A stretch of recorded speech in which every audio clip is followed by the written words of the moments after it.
Hello, my name is Briar. Welcome to my channel where I talk about my passion for writing fantasy novels and hopefully eventually my journey to publishing my fantasy novels. Today, I want to share 4 writing tips that I have received in the past that I have incorporated into my regular writing practice.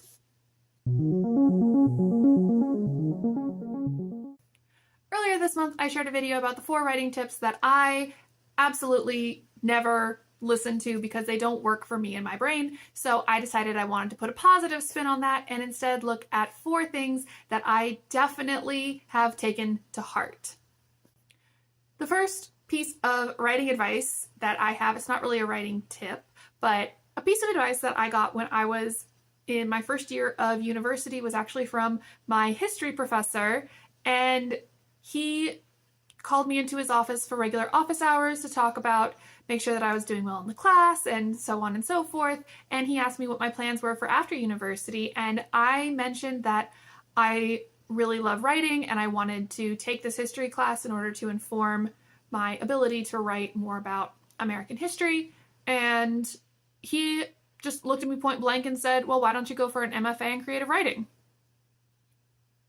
And when I tell you, I had never even considered it. I had never even thought about pursuing writing beyond a hobby or a passion. It had never been something that I could do as a focus or a career. And from that moment on, I took to calling myself a writer because it's what I'm passionate about. It's what I love to do. Hopefully I want to make money doing it someday.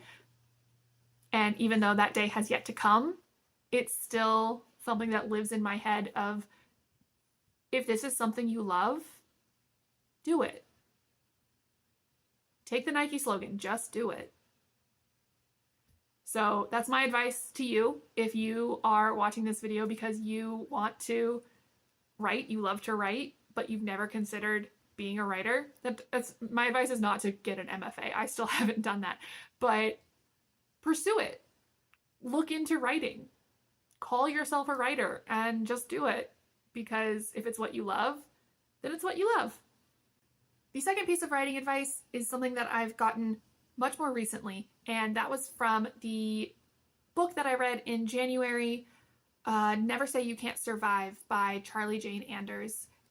In that book, she mentioned how to really build connection with your characters and make your stories make more sense instead of just, and this happened, and this happened, and this happened, and this happened. And that was to really incorporate emotion into every single scene, into your building blocks of every single scene. You know what happens externally because that's your plot, that's your story. How does your main character or characters feel about that, and how do their feelings drive their actions? Because they're not just going to do what you want them to do because of plot. They need to feel driven to do that. So I recommend anyone who is currently writing in this seemingly apocalyptic world that we're living in to read Never Say You Can't Survive by Charlie Jane Anders, because it tackles writing, especially writing fiction, in the best of times and the worst of times, and how that really makes you shift your writing style because of what's going on in the world around you. Tip number 2 is to incorporate emotion and let your character's emotions drive their actions, because otherwise you're just going to have a puppet character that you're making do things.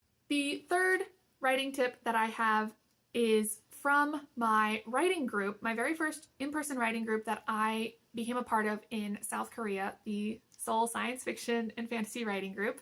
Because of the people who were in that group were so curious. They asked so many questions about any piece of writing that anyone gave.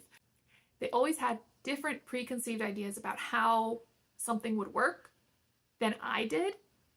And so they would ask me questions about the mechanics of the magic system, the history, the world, the characters that I would not have thought of myself. And now when I am reading a story that I've written, reading an old draft, I can look at it with a different perspective and think about, well, how does that work? Take any piece of your story. Your character is driving to work. Where are they? Where do they work? What are they driving? Where did they get their car? Why are they driving instead of walking? Do they not have public transportation? Do they not like public transportation? What is in their history that's making them do this? You can also do that with your magic system. Like, my stories have werewolves. So what kind of werewolves? Do they fit the cliched allergic to silver, only turn on the full moon? Do they have more control? Do they become monstrous beasts? What is the culture of werewolves like? Why do they do this instead of this? And all kinds of different questions that you can ask about the mechanics of your story that you don't need to include it in the novel, but it's going to make your writing stronger because you understand more of what's happening. So, in shorter terms, my third piece of writing advice that I live by is question all of the mechanics of your story. You don't need to get into a rabbit hole and only question the mechanics, but if there's something that could be made stronger, question it. Ask as many questions as you can think of and then go back and try to answer as many of those questions as possible, and that's going to make your writing stronger. And the fourth piece of writing advice that I have come to love is sort of a spin on write what you know. Because I feel like that phrase gets tossed around a lot. Everybody says, write what you know, but what does that mean? And for me, it has come to mean that I embrace the familiar in my writing. I am not trying to reinvent the wheel. We already have wheels, they work. So why would I try to make something new and different when I can take something that's familiar and tweak it, make it my own, instead of allowing myself to get lost in the void of creativity? Because everything that you do is unique because it's your perspective. So, like, I'm writing a werewolf story. It's very much based on a lot of the media that I consumed in my teen and young adult years, like Buffy the Vampire Slayer, Laurel K. Hamilton's Anita Blake Vampire Hunter series, Teen Wolf, the series on MTV. All of these things have sort of lived in my brain and created ideas and identities of characters and stories that I want to tell. So instead of trying to be completely unique and, creating new kinds of werewolves and sparkly vampires, I just want to embrace what's already there and shift it so that it's my own story, rather than getting so caught up in the weeds of building something completely new, when we can stand on the shoulders of giants and make something beautiful and different without having to do all the work. Because it's already been done. People are already familiar with things, and you should always lean into the familiar because it's going to be familiar to your readers as well. So embrace the familiar in your writing. Don't try to create something completely new, and let yourself explore worlds that already exist instead of building completely new worlds that maybe no one's even going to understand without 700 pages of backstory that you're creating in a notebook.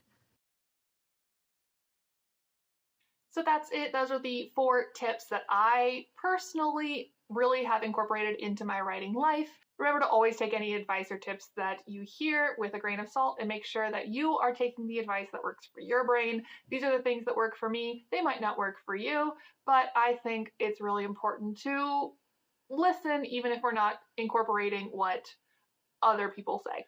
Do you have any advice that you have really loved and incorporated into your writing life? Let me know in the comments down below. Please remember to like and subscribe, and I will be back in another video later. Thank you so much and have a great day.